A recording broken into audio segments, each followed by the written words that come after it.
see white lies dancing between the lines. She's an atheist. Carousels in her mind, spinning all in her eyes. She's an atheist. Hello and welcome to the Digital Freethought Radio Hour on WOZO Radio 103.9 LPFM right here in Knoxville, Tennessee. Today is Sunday, December 20th, 2020. I'm Larry Rhodes, or Doubter5, and as usual, we have our co-host Wombat on the phone with us. Hello, Wombat. I want to be the very best. And you are, Wombat. You really are. Thank you. Our guests today are Doubtfire, Boudreaux, George 1, George 2, Brooklyn and Buffalo. Hello, Georges, both Nice. Originally from New York. Digital Freethought Radio Hour is a talk radio show about atheism, free thought, rational thought, humanism, and the sciences. And conversely, we'll also talk about religion, religious faiths, gods, holy books, and superstition. This particular time, we'll be talking about the war on Christmas. Nice. But if you get the feeling you're the only non-believer in Knoxville, well, you're just not. There are several atheist, free-thinking, and rationalist groups that exist right here in Knoxville, and we'll be telling you how you can connect with them right after the mid-show breaks. Also, did you know that there was a streaming atheist call-in video show broadcasting here in Knoxville and has been for 10 years? Did you know that one? But I've been a fan of it since I was a child, and really, I haven't really been paying attention to the show that much, but I have been playing the video game Since you were a child. once every 2 years. Every It's once only every 2 been on years. My 10 favorite's years. Red. Sun and Moon just came out. Love that. And I have like a level 100 Charmander. I know I never loved it, but I just really enjoy the cute little fire on his tail. It's great. just It's really wonderful. keep flipping those channels. You'll find it eventually. But we'll tell you more how you can find it after the mid-show break. And if you'd like to interact with us during the show, go to Facebook and search for Digital Freethought Radio Hour and use the messaging function to send us questions or comments during the show. Wombat, what do we have today? Ho, ho, ho. Merry, what are we going to do about Christmas, guys? So like we decided, every year a bunch of atheists get together in a round table and figure out what we can do against Christmas. We got to do the war against Christmas, do whatever we can to make sure no one ever celebrates Christmas ever again. The Grinch couldn't join us today, but we'll try to work we without decided him. we'll share our video out for the world to take notes on and see how we succeed this year, if any year. Obviously, we're going to be talking about what are we doing as atheists, talking about the holidays and what are our plans for Christmas or the holiday season in general. And before we get into it, I'd like to do a quick, hey, how you doing? How you doing? Brooklyn, George, how you doing? What's going on with you? I'm doing great. I'm doing just wonderful. I don't know what else to say. I'm recovered just about all from surgery and feeling. That's so good to hear. And I'm also getting myself a doctor who is not a. You're getting a new doctor? Yes, Cool. I am. I am getting a new doctor who is not a Trump supporter, and I am so happy about that. The only one pro science is better. Yeah, absolutely. So yeah. Absolutely. All right. We'll go straight up to Doubtfire. Doubtfire, how you doing? How you doing? Doing good, man. Nice. Yep. Tell me what's going on in your household. Is that what do you got the Christmas tree up? Do you not do the Christmas tree? Former Jehovah's Witness, what's going on here? Maybe I'm prying too early, but too lazy. What's the pizzazz? Too lazy. Okay. I want to get into this more, but let's head straight into Boudreaux. Boudreaux, how you doing? I'm good, man. I just started, Friday was my last day of work until January 4th. So Same here. Yeah. Same here. Yeah, it's going to be you have a whole family though. So you got a dog, you have things to do. I'm two just dogs, here with my cat. 2 kids. Well, that's all right. Cats are work too. We've had our Christmas stuff. It's true. We put up our Christmas stuff in July and we put it up before Thanksgiving this year just because COVID, Right. Why not? Right. So absolutely. A lot of neighbors did that. I saw some guys who never even took down their lights from, last December when COVID initially hit. They're just nah, I need this joy in my life. And it was nice to see, in July, just no, Christmas lights, screw it. Buffalo George, I want to know everything about you. You're the new face for the show, and actually not too new of a face for me. Would you mind telling us about where you are, where you're coming from, who you are, all that stuff. Well, I'm outside of Lexington, Kentucky, about 15 miles outside, sort of in the country. And cool. What I've been doing lately is more walking in the woods and enjoying my religion, which is nature. And nice. In my cathedral, which is the woods. And fortunately, we have a neighbor, a very friendly neighbor who has a 300-acre free-range cattle farm, and we're permitted to walk there freely. And my wife and I do that at least once a day, sometimes more than that. So that's about the only thing I've been doing lately that's noteworthy. What's your relationship to any of these people on the show? Like, who brought you here? What's going on here? Well, there's Eric there, who's my great son-in-law, and the host of the Summit Group, which I expect you know about.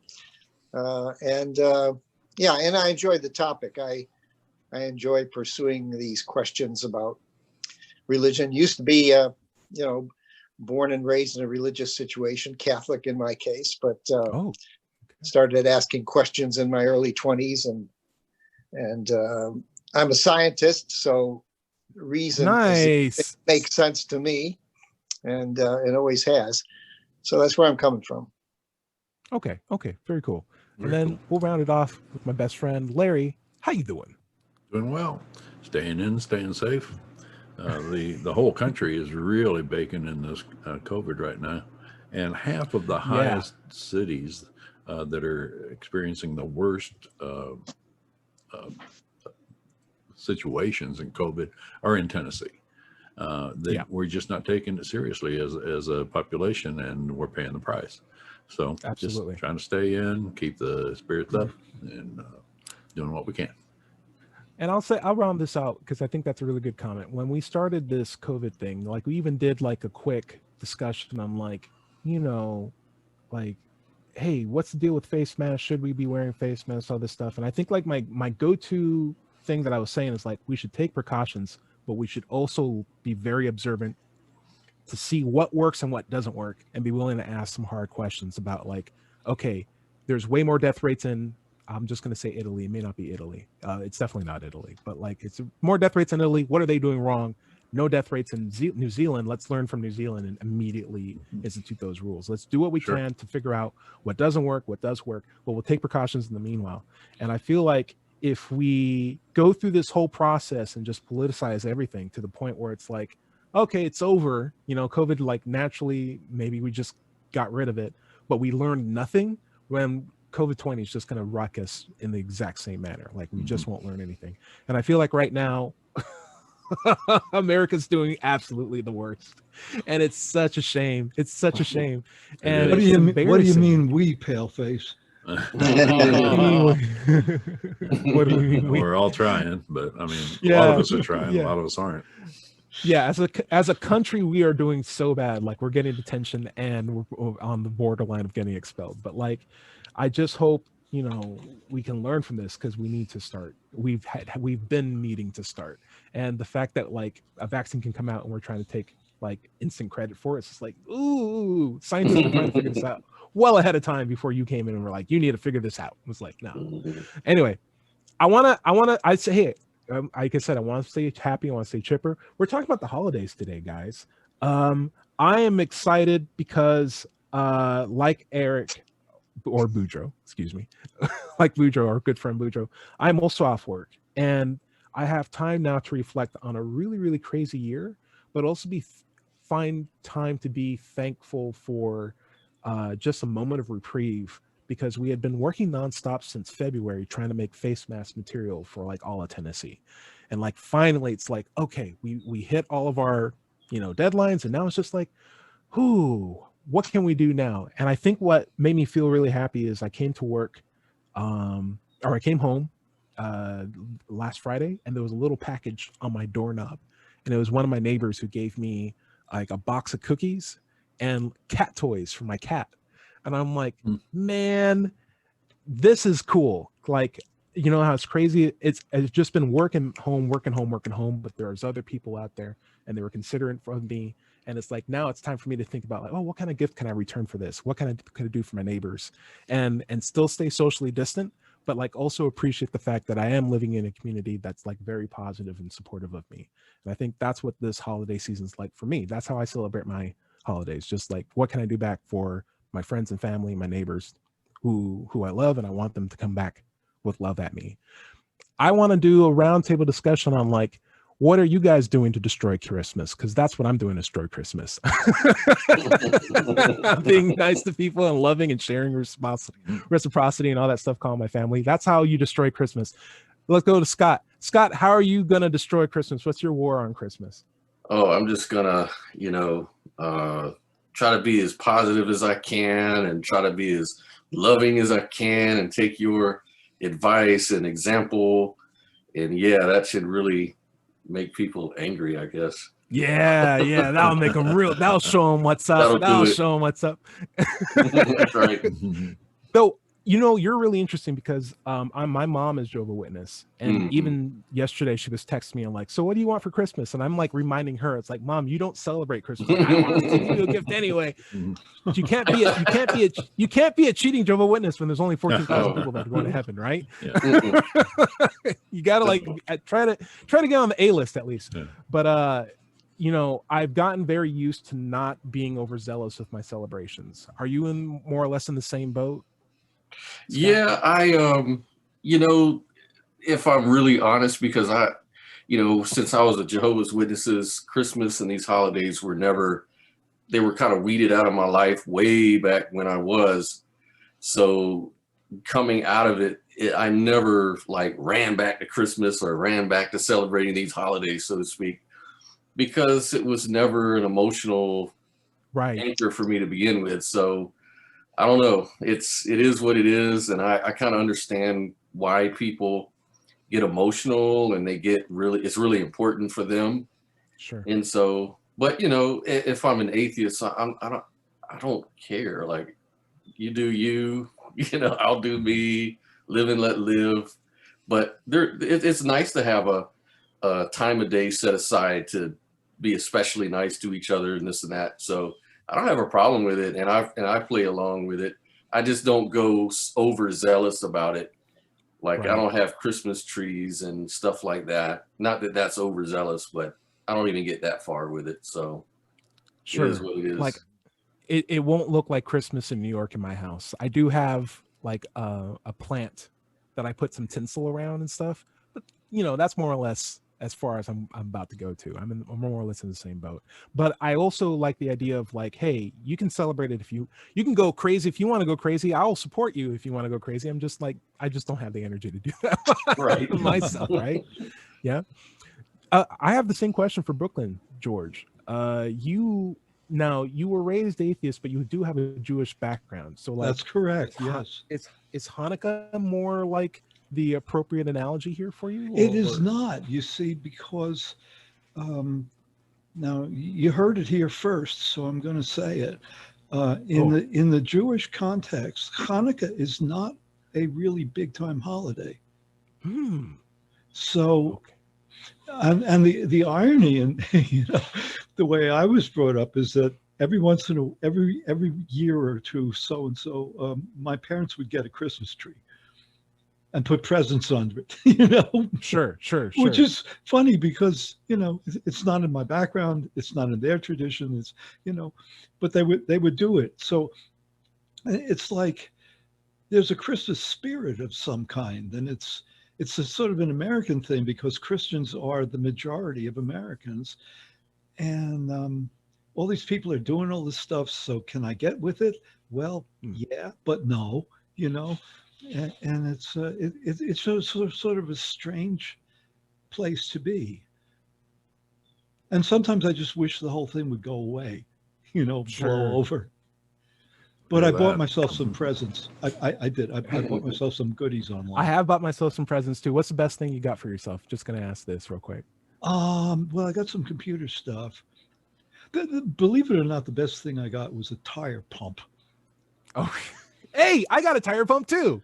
Hey, small world. I totally did. I got one that looks like a drill. It looks super, super cool. I'm just because the last one I had broke when I had 3 flat tires. The one that I had, the only one that I had broke when I had 3 flats, because I thought it worked, but instead I was blowing air out of my tires. So I heard the hiss, but I wasn't looking at the tire pressure. And I'm like, this works. 3rd tire, 2nd tire. This works. 3rd tire. This works. It's not working. Why is my tire? Why is my whole car careening to one side? I'm like, oh man. Well, this sucks. Unlike a lot of people, I have to live with something before I know whether I want it or not, or whether it's any good or not. You know, and sometimes I just have to buy something. It's like I'm scientific. I want to know how it works, and you know, so that's what's behind my having bought a number of things in my life. It's just curiosity. Yeah, you have to live with something to know what it's like. And that's sort of like Scott's situation, where it's like I never really had the in your face traditional green and red and silver and gold Christmas. So like lacking it, I don't feel like I'm really missing anything. And like from my perspective, I had really, really Christian Christmases, and then the low key, hey man, just do what you got to do. Here's a present. Have fun. Here's your Amazon account and your own credit card. Get whatever, get whatever you want. And I'm like, I kind of like the second one better. Though, like the main thing for me, it was just like hanging out with family, not so much like the purchase and the in your face commercial and the terrible the terrible Christmas music that comes out each new year. Some new country star figured out a new rendition of Silent Night, and I have to listen to him belt it out over the FM every day. It's like, and you know what? A lot of that Christmas music was written by Jewish people. Mm-hmm. Hey, yeah, nice. Yeah, and you know the story behind Irving Berlin's writing that his famous Christmas song, right? No, throw it at us. Because he was Jew, living in Brooklyn, and he wanted to express his Christmas cheer, but not have it be in a Christian sense. So if you listen to the lyrics of White Christmas, you can see that coming right out. Sure. Oh. Whoa. There's a lot of secular attributes of Christmas that are non-religious. Now, Santa Claus is a good example of that. Absolutely. Yeah. Originally came from St. Nick, but now it's just like this mascot that's like so generally appealing for everybody. Right. And like you sucked all the no religious overlays at all. Exactly. And I think that's cool. Was St. Nick based on a real saint? Yeah. Though? Yeah. Who gave out oranges and was not fat or like but, you know, the original St. Nick was kind of a gangster. He would go down. So I guess back then it was okay, but he really liked giving away oranges to the point where he would like throw them into people's homes. Like that would be his thing. He would go down the street, pull out a sock full of oranges and throw it into people's homes. Like, hey, be with God. And people would be like, did that guy just throw an orange in my house? Yeah. What the hell? But back then it was like, oranges. Oh, it's better than or tomatoes. Yeah. In order to give away oranges, you got to get the oranges in the first place. Where the hell did he get oranges in the middle of the winter? I don't know. I guess it was like one of those things where just like, hey, 1, it's food, 2, it's exotic, you know, like I'm not going to complain against this. So but he had to get them. The trade routes. Yeah. Anyway, we're going to Buffalo, George, I want to know, like, what are your plans for this Christmas and what's your plans for destroying it? I guess I've never thought very much about destroying it, but well, I mean, that's what you invited here for, right? I like the the happiness that comes out of it, especially the way in which the kids view it. And so a lot of my focus is on doing that. And I enjoyed buying gifts online this year for the grandkids, really. How do you buy kids gifts? I have no idea what even high schoolers like these days. Like you find out from their parents what they sort of need, and then you try to take that in with what you think you'd enjoy giving them. Now here's the thing: the parents are going to tell you like they need socks, they need underwear, and you're like, yeah, but what kind of sock? What kind of socks? They don't want socks. They never want socks. They never ever want socks. Especially girls, you know, they have special likes and dislikes when it comes to socks, and so you can work on that, and it works. Okay. Then you go to the internet and you say crazy socks, and you get all kinds of possibilities. Okay. And But I think don't that want Christmas to me is something that a lot of people enjoy, and especially in a time like this, and in the dull winter days when the sun's not shining brightly, I just kind of like it. I think Christmas as a grandparent, right, is way more fun than like Christmas as an adult that's already just grown up, right? Like that's the boat I'm in. I'm like, I'm about to get out of that boat, but I'm still in the boat of just like, hey, I just barely grew up. Yeah. And so it's just like, okay, I can buy whatever I want. What's the big deal? But when you think about like, oh, but I can buy kids whatever they want, and I don't have to raise them. I can send them home. I can send them home. It's like, oh, well then here, have 4 Nintendo Switches. I got dispensable income. I don't care. That's your parents' problem. I want to be the rock star. Yeah. So this year we can go one step further with that. You know, you can buy them Oh, go for stocking it. stuffers, and you can take the stockings and put them on their front porch in a box, and and get back in your car and go home. Very cool. You could be like literal Secret Santa, basically. And well, then you have a Zoom where everyone opens their stockings together. So that works. Aw, that's super sweet. That's sweet. Okay, cool. Hey, Boudreaux, I got some Star Wars info for you, but of course I want to know what your holiday plans are, and then we can go straight into that. What is your means of destroying Christmas? Well, I plan to, you do the usual eat babies and all that, sing Satan songs and the fun stuff. But no, for me, my mom is just she's a giver. She's a spender. She loves to spoil people, and she spoiled us as kids so much that I was left with Christmas. To me was way too many presents, loving it. Like just as a kid, we always got way too much, and I loved it. As it was Star Wars things and Lego, and GI Joe, all of it. What would you do without Star Wars, Boudreaux? Have you ever considered that? No. If it didn't exist, what would you be right now? It's just like you'd be an accountant somewhere on like probably Tuscany or something like probably that. be a Star Trek fan. Oh my god! Oh, the shame. Okay. So I carried that the memories of that into my being a parent, and I love spoiling. Kristen gets mad at me. Kristen's George's daughter, and she gets mad at me because I want to spend way too much on the kids, and so I usually have a few surprises for them to open that even mom doesn't know about. But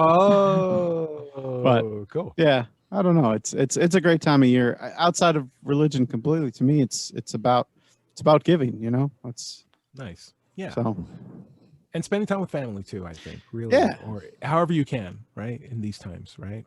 I will ask this one weird question before we move up to Doubter 5, but like, I know in your heart you want your kids to be able to play as many musical instruments as possible, right? Like, what is the temptation to buy them instruments that secretly you want?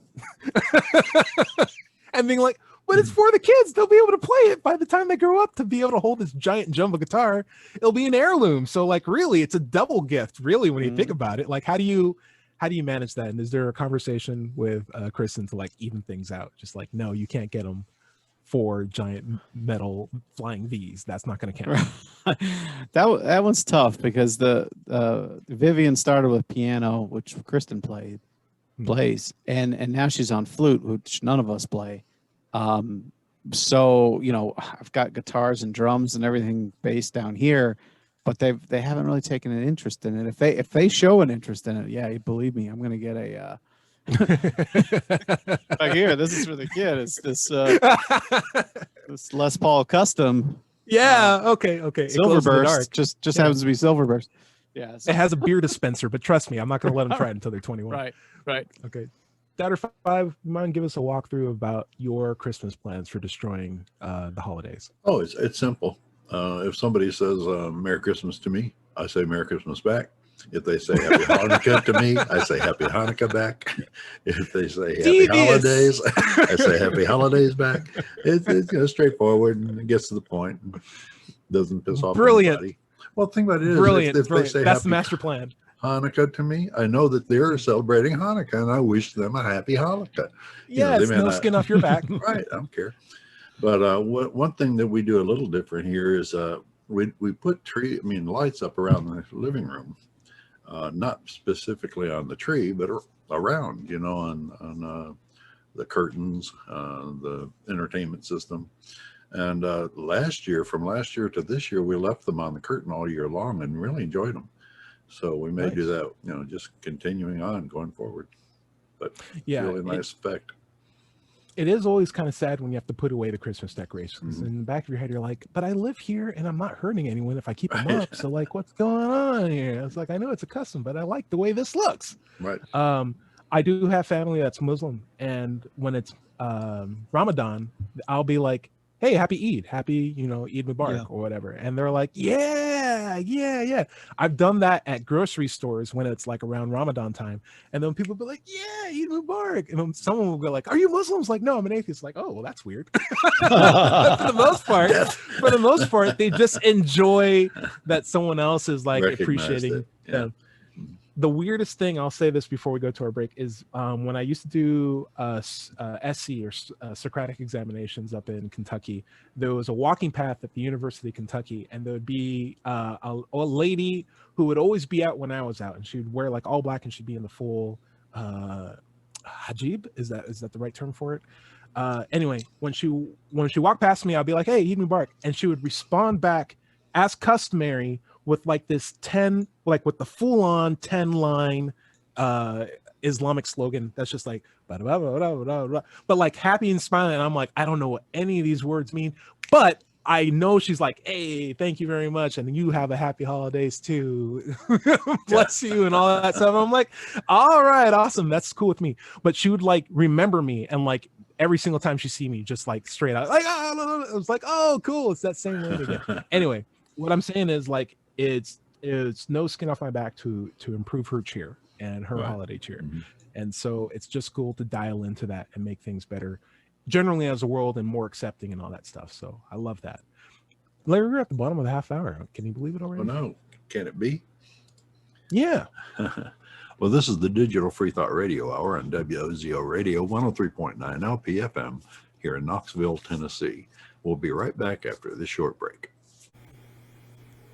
To the curious, the inquisitive, the seekers of knowledge, to the ones who just want to know about life, about the universe, about yourself. Not cute questions, big questions, ones that matter.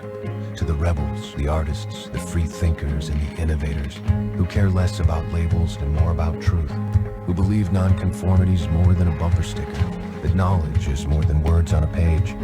You're young, you're old, you're powerful beyond measure, and the fuel of that power is not magic or mysticism, but knowledge. The things you see, the things you feel, the things you know to be true. Sure, some will doubt you. Let them. Dare to think for yourself, to look for yourself, to make up your own mind. Because in the eternal debate for answers, the one thing that's true is the power of logic.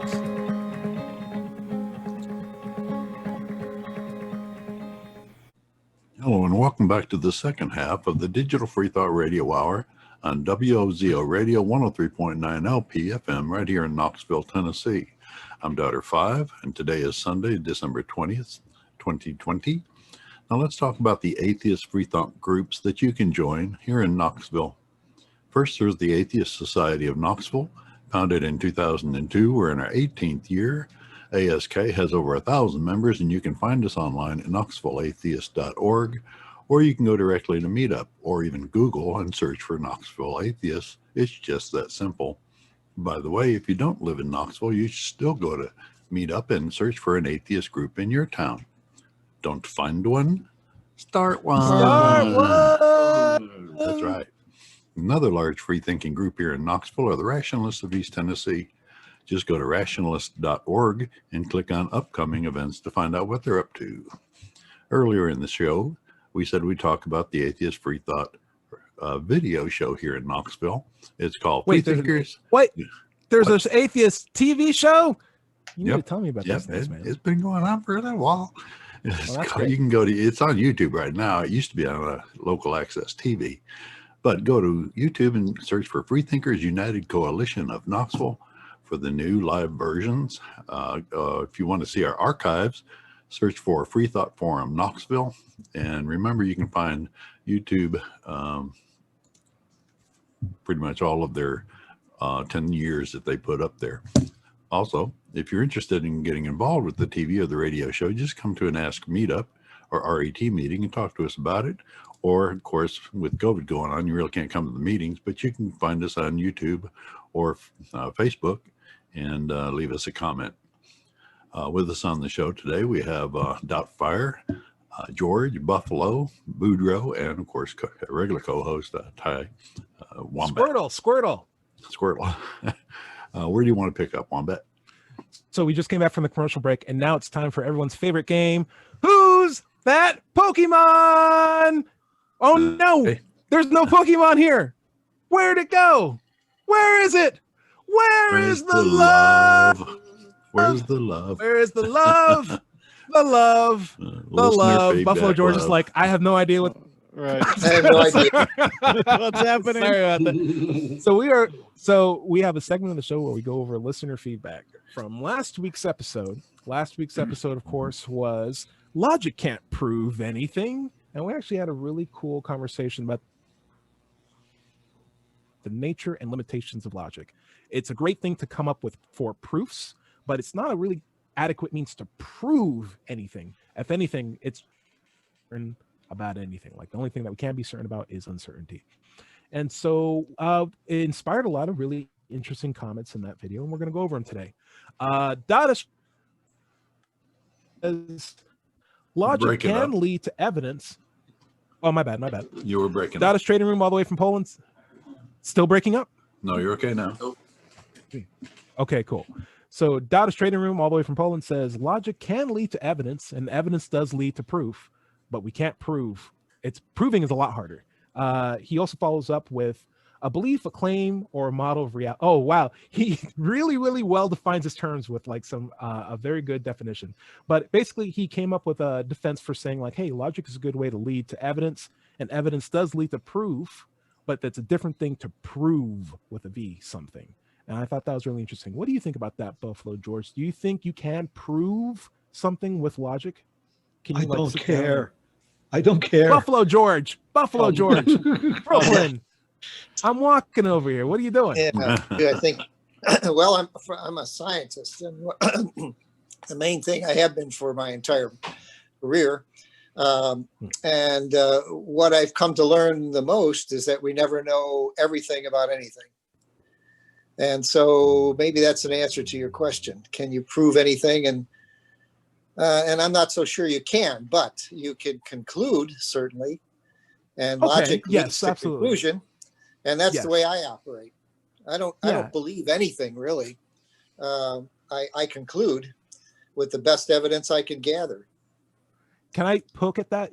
I would say like you don't believe anything with absolute certainty, but there are obviously things that you are convinced are true, even with your own infallibilities. Would you say that's more accurate, or would you have a issue with that? I'd have an issue with that. Talk to me. Well, for example, the example I usually use is that, gravity is the most obvious thing to just about anybody that thinks about it, and we don't understand gravity. Okay.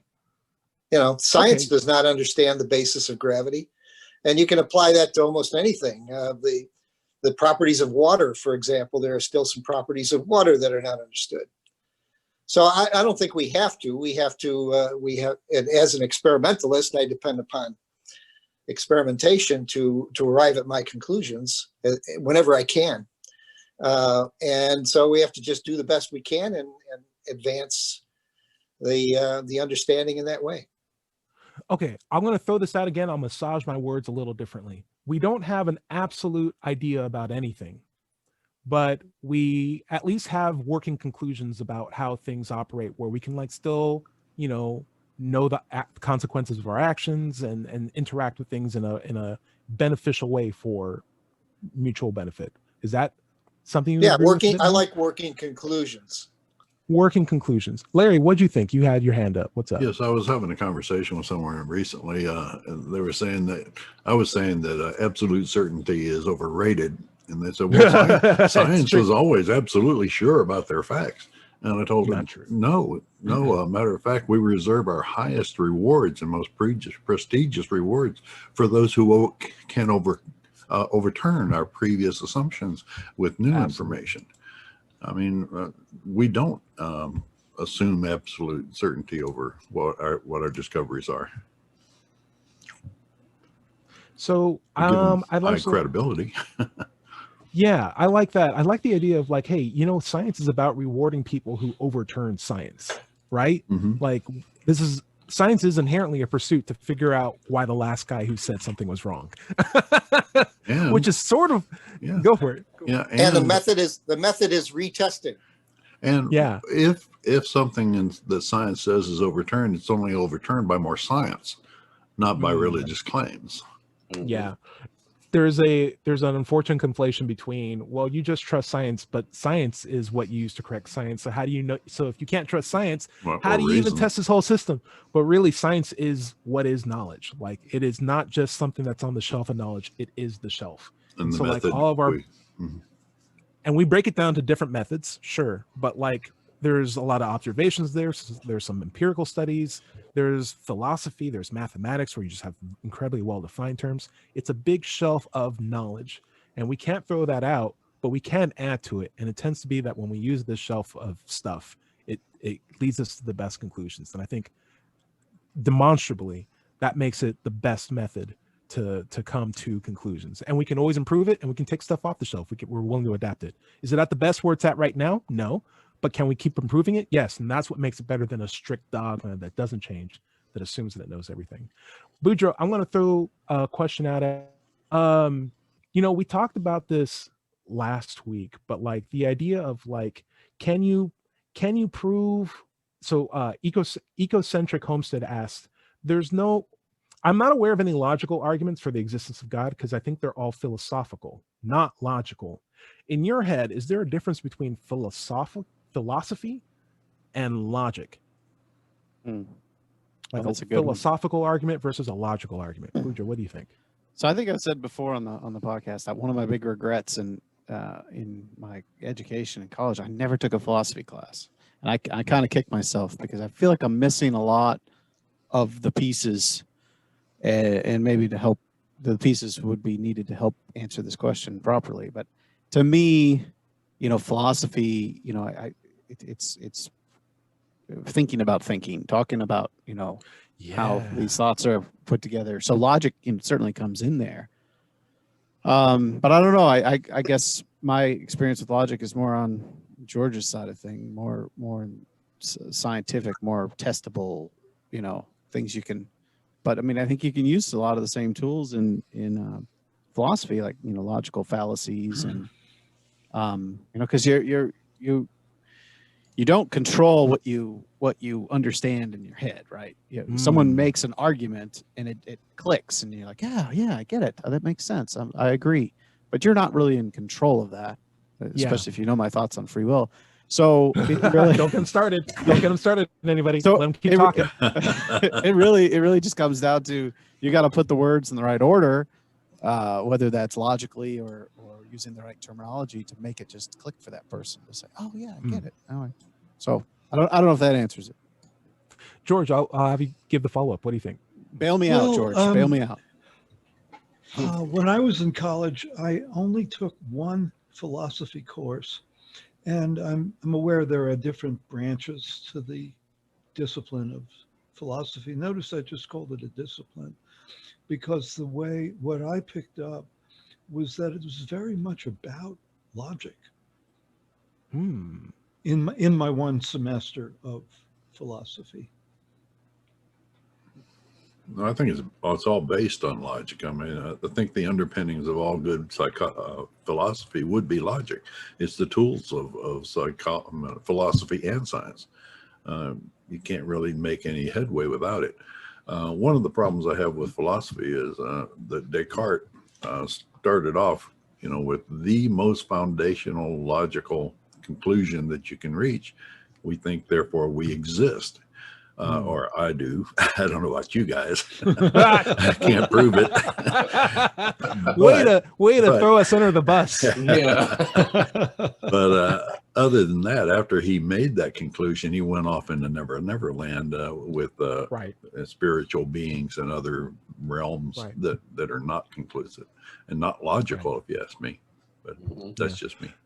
Yeah, it seems like the best philosophy are the ones that cohere with logical entailments and stuff like that. Like epistemology, like that's a branch of philosophy, but it's asking how do you know things, and it usually appeals to logic. If how you know something isn't logical, then it opens up a bunch of questions like, well, how do you know if it's not logical, if it doesn't, and then there's other things like concreteness versus imaginary things. Like, how do we tell the difference between imagination and the concrete? Like, logic is a mental, conceptual, in the category of imagination. That's what logic is. It's in your mind.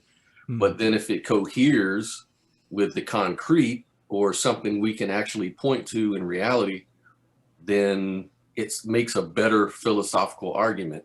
It's more sound versus just a valid conception. That is incredibly well said.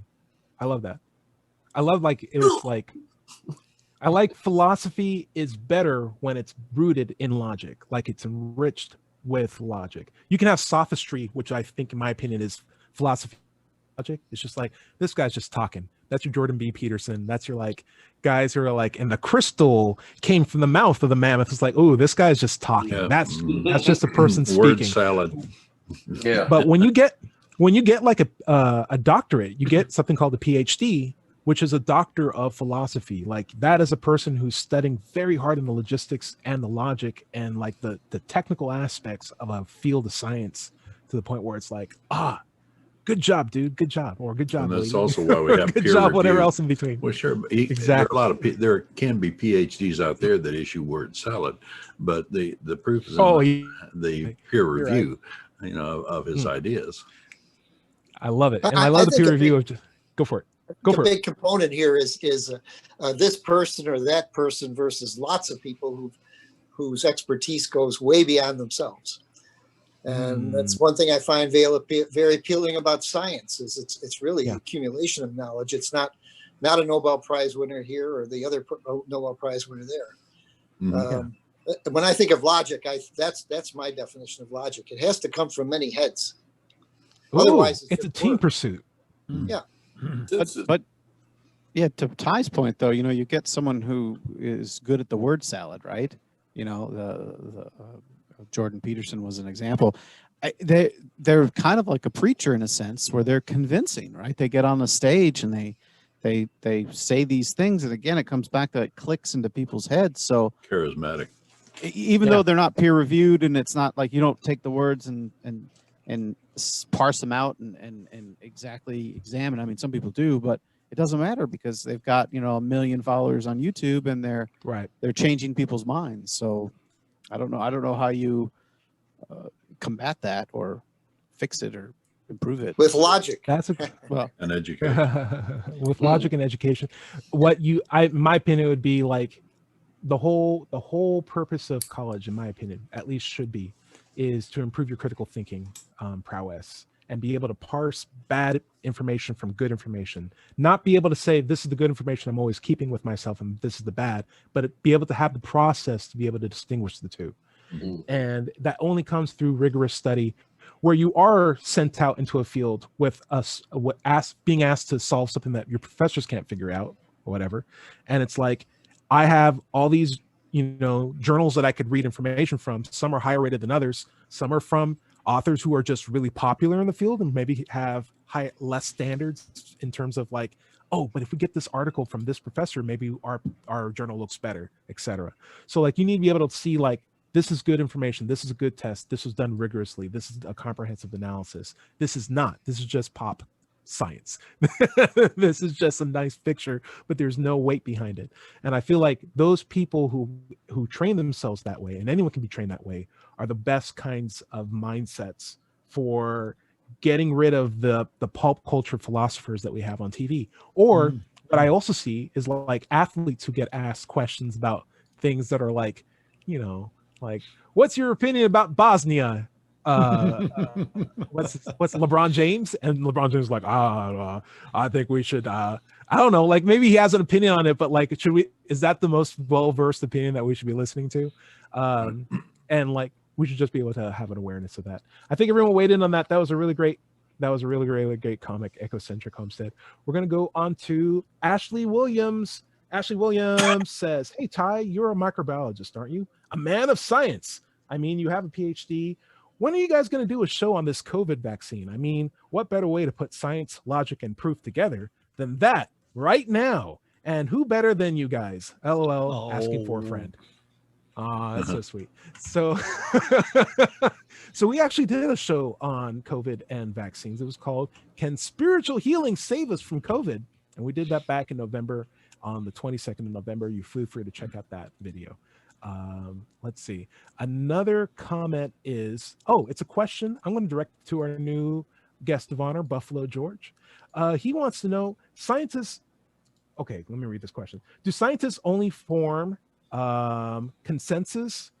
I'm sorry. Do scientists ever form consensuses without demonstrability? So basically he's asking, can a bunch of scientists come into a room, come to a consensus about something, but not be able to demonstrate it? And has that ever happened in the past? Well, I think theoretical physicists do that all the time, and that's their branch of science. But really, the purpose is to instigate experimentation to prove or disprove. But by and large, I don't think scientists do that. Everyone looks at the data and decides whether or not you should go on from just something that's data driven to a consensus and then to a paradigm. Right. But again, the overlying thing that's going on there all the time is it's expected to be retested. You know, a couple of years ago, there was a good paper out on challenging some of Newton's theories. And nice. Einstein's take that, Newton. Relativity theory was tested a few years ago in the peer-reviewed literature. And in both cases, both of those guys came out okay. But, okay. You know, everything has to be based upon retest. Nice. He invented calculus at 20. I want to see something like needle. I was like, come on, get him down here for someone. Could you imagine if Newton was in your like math class? He would be like the ultimate teacher's pet. He'd be like, I did all my homework. I did the whole book. It's like, oh, this guy. But he wasn't one of the nicest people. I would like to add that. He's not my favorite scientist because he was very bad to some of his colleagues. Listen, I'm going to say this. Sometimes people are mean and deserve to get away with it. if their contribution's good enough, I don't care if Einstein parallel parks, every couple of times, or I don't care if, Marie Curie uses the handicap parking space at Walgreens. It's like, you can get away with that. Like, I'm not going to hold it against you. I agree with that.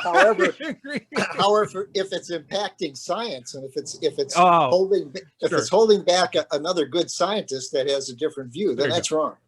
Yeah. Okay. Yeah. That's why Thomas Edison's in my corner. Like, you're in the bad room corner because he did that all the time. Boudreaux, what's up? Yeah. So to chime in on what the person was asking of the question and add to what George stated, it's interesting, and I don't know if others have this in their scientific community, but in engineering, I have civil engineering background, and one of the things we do as researchers for traffic safety is something called an expert panel. And I don't know if you guys have this as well, but you get to a case where it's like you want to study, 10-foot lane roads with a 8-foot median and this type of shoulder. There's just not enough data to study it, right? So empirically, you cannot put a study together to study it analytically. So what you do is you get a group of experts and you review this and you discuss it and you come to a consensus, and that consensus sometimes leads to some factor of safety that you can use to help design roadways. And that's our statistician friends often look at that as kind of scary and kind of us smuggling in some bias, but what do you do? I mean, I mean, I think right now that's the best science we have. And admittedly, it's not great science, but it's better than a random number, I would presume. But it's what we got. Here's where I take slight umbrage. I actually think that's great science, because what you are essentially doing is presenting a model that people can learn from. And you're not saying it's absolute. You're saying, hey, we can improve this model, but that's what science does. It's like, says, this is our best guess of what things are right now. Let's use this as a model, and we'll look for what doesn't work, and we'll change that in the future. But it's those foundational first steps that really make science a beautiful thing, because it's like, hey, we're building this on the premise of we can improve it. You know, Scott, you're in IT. Have you ever had an experience where like a bunch of IT guys came together and just came to a conclusion without, I guess, like, you know, hard data to support their conclusion, but they needed to have to come up with something like that? Oh yeah, absolutely, all the time. Like, let's say if they're trying to roll out something like a program or something that's supposed to solve a problem, and we've never done it before using this program, or somebody creates an application to kind of like update computer systems, for example. Sure. And, you kind of decide on a group of engineers are going to get together, and they're going to decide what it should be, what it should look like, what we want to accomplish, and lay out your case. And then you come to a consensus, and then you all agree that this is what we want to do. So let's go out and test it. So then they go and they test it. And if it works, then then they roll it out. And if not, then they go back to the drawing board. So it kind of starts off with some imaginary thing, some imaginary, something logical, something that seems to logically make sense. And if it logically makes sense, then they will come together and say, yeah, that's logical. That makes sense. Let's try it. And then they'll try it. And then it becomes a concrete thing. It becomes something we can say, hey, this actually works. This is the so there you go. That's the greatest quote in like all of science whenever it happens. It's been said by many people, but it's like, hey, this actually works. Oh, yeah. Someone's gonna graduate. Yeah. Someone's getting papers and gonna graduate. Hey, Larry, what do you think about this conversation? I think sometimes you just have to do your best and throw it out there and see what happens. Yeah. And then figure it out, figure out what you did wrong. And that's called improvise and surprise. And I love that motto in terms of science, because like sometimes you just have to figure that out. You brought up Edison. What was that about? Edison was just a notorious jerk. It's just like a well-known inhibitory to science jerk. Very good at putting his name on other people's ideas and just promoting himself very, very harshly. Yeah. But like, hopefully history will shine some better light on that guy and the people who got overlooked as a result. Right. But Larry, what do you think? Yeah. Well, I was just no, because he didn't invent the light bulb. Oh. Let's go, Larry. Let's go. No, I was going to say that a lot of people think that scientists will say something like, Eureka, I found it, when they find a new discovery, but it's generally something like, oh, that's funny. Yeah. And then they I like to say, what do the 6 controls look like? What? What do the 6 controls look like? Oh, yeah. Control studies. So but, when I was... There's a distinction between, you're talking about experts earlier. A lot of people use expert and authority in the same vein. They have different definitions, and people should be aware that an authority may not actually be an expert, and an expert may have no authority in certain areas. Right. That's something that a distinction should be made. That's all. What I also like about the scientific method is that it has like this almost golden religious, almost it's appreciated at a higher esteem than what it actually is, because it's not like one guy being like, I'm going to prove this, I came up with a hypothesis, I did a test, and I proved that. It's more of like, I'm systematically documenting every step of this process, so that if something, like Larry said, weird happens, I can backtrack, read all my notes, figure out, oh, I expected for this to happen, but something completely opposite happened. Can I use that for something? like my chocolate bar, it melted in my pocket. What happened there? Which was yes, how exactly. microwaves came about. And to tie this back into religion, last week I had a conversation with a Christian, and we were talking about science, and they said, and she was trying to defend faith. And so she was saying, well, even science uses faith. Yeah. And so I was kind of disagreeing with that. And she equivocation. She was equivocating the 4 core assumptions of science with faith, because, you know, the assumptions is there's a world out there. The world can be tested, you know, it follows patterns and laws and things like that. But that's an equivocation, because that's just basic inference. Not really. How did you handle that equivocation in dialogue? How did you deal with it? I just copy and pasted, you know, what science says about the core assumptions.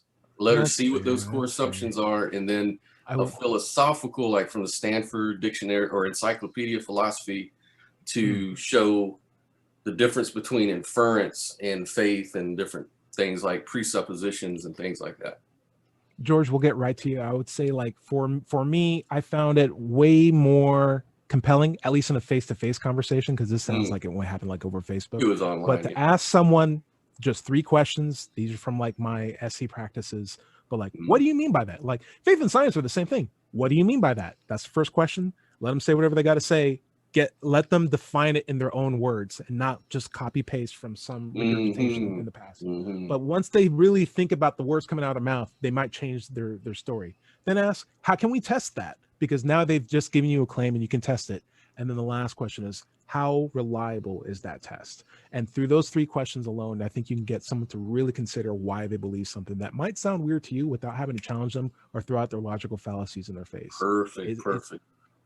What do you mean by that? How can we test that? How reliable is that test? George, why don't you take us out? You'll have the last comment before we end the show today. Well, before we destroy Christmas for good, once and for all. I just wanted to ask Scott, were you successful? Did you change your mind on any? Did you change her mind? Yeah, she actually did. She changed her own mind. Yeah, she said, well, okay, so inference is different than faith. Okay, I understand. I think I understand you better. I don't know if she changed her mind really, but at least she acknowledged the information I gave her, because she was asking for citations or whatever. So very cool. So guys, we're at the bottom of, or at the top of the hour. Top of the hour. George, I'm going to ask you a question, because I asked you this last week and you said you'd look up something. If you say absolutely nothing, I'm going to be sad. But is there anything that you'd recommend that we check out over this next week? Yes, but I can't remember it. All right. Work on it. I'm going around. We'll go to you one last time. Boudreaux, did you finish that song, by the way? I didn't. Well, it's still getting mixed, but we should have it. Have it soon. Okay. No but pressure. I will tell you guys this: in the Christmas spirit, give well, do some charity, but pay attention to what charities you use, and find a charity that's effective and get up absolutely. That's very, very true. Do you have any charities that you would recommend off the top of your head? Honestly, I would go to givewell.com, and they study all these charities and they find the most effective. It's a Sam Harris thing. I apologize for how he's plugging in, but effective altruism. Peter Singer, I guess, but effective altruism. It's give where it can do the most good. So, you know, since Black Lives Matter protests had started, I actually found some really great charities to donate to that basically give bonds to people who are in situations where, like, I can't afford this bond, I can't afford another phone call from my parent, I need help, just like letting people know that I'm stuck in jail or anything like that, and I'm like in this local community and no one knows my name, and I feel like, you know, I'm fighting against a police state at this point. It's like you can put in money into a ability to get those people at least, you know, to the bond hearing meetings faster, so before they lose their job and fall into a system where it's like for profit, you know, penitentiaries. So yeah, I thought it's built. Well, I can't call to action, but I'll say look up stuff like that. That's my go-to. Scott Williamson, Dubshine. Have you anything that you would recommend that we check out? So 2 things. I would go to an article about what is Christmas, understanding history and origins at crosswalk.com. That would be nice. Has a really interesting article about where Christmas came from, its origins, and things of that nature. And then 2, check out my my music. You can download music. Go to dubshine.bandcamp.com and check out my music. Nice. Record it and things of that nature. They're cool. Dude, I need to get a Bandcamp. That's a great website. That's a nice website. Dubshine.bandcamp.com, right? That's it. Nice. All right. Buffalo George, anything you'd recommend that we check out over the next week? If we no, I guess I'll pass. Okay, that's totally fine. Brooklyn George, have you gotten the epiphany that you're looking for? Yes. I've nice. been looking into what's called cluster B personality disorders, and I want to suggest that if you want to know what's called the dark triad in psychology, actually it's got more to it. There's more than 3 personality disorders, but you'll find, of course, one famous person on that map, and there are a couple others, but they may have some importance in your own life. Put it that way. Nice, very cool. Cluster B I'll give personality disorders. Yeah. Cluster B personality disorders. Give it a Google. I'll give one shout out to my Black brothers and sisters. There's a game that's a Star Wars game. Hear me out. Don't close it yet. Don't hear that. This is pretty good. It is called Star Wars Jedi Fallen Order. I would recommend that you check it out. I think if you buy it on Epic right now, I'm not saying do it, but if you buy it on Epic right now, you can get it for like $10 because it's such a good game and Epic puts out such great deals. But like the idea of if you were disappointed with episode, what was the number of the last 2 9, Star Wars number movies? 9? Yeah, if you were disappointed with number 8, if you're disappointed with number 9, I think if you played like just 10 minutes of this game, you'll be like, oh, I get what Star Wars is supposed to be. Like, I understand the weight of it. I get the world now. It's not spoon fed to me and so simplistic and just, John Abrams explosions. It's like, oh, I can take my time and listen to this conversation. I can see myself falling into this world and I want to explore it more. And I recommend that you check it out. Black people typically not the biggest demographic of Star Wars fans. I say, check this out, you guys. I'm challenging you. All right. Larry, what do you got? Well, my content is found on digitalfreethought.com. That's also where the blog is, the radio show archives, atheist songs and articles on the subject. My book is called Atheism, What's It All About? It's available on Amazon. If you have any questions for the shows or comments, you can send them to Ask an Atheist at knoxvilleatheist.org. We'll answer them on future shows. If you're watching this on YouTube, be sure to like and subscribe to be notified when new episodes are posted. This has been the Digital Freethought Radio Hour. Remember, everybody is going to somebody else's hell. The time to worry about it is when they prove that heavens and hells and souls are real. Until then, don't sweat it. Enjoy your life, and we'll see you next week. Say bye, everybody. Bye, everybody. Bye.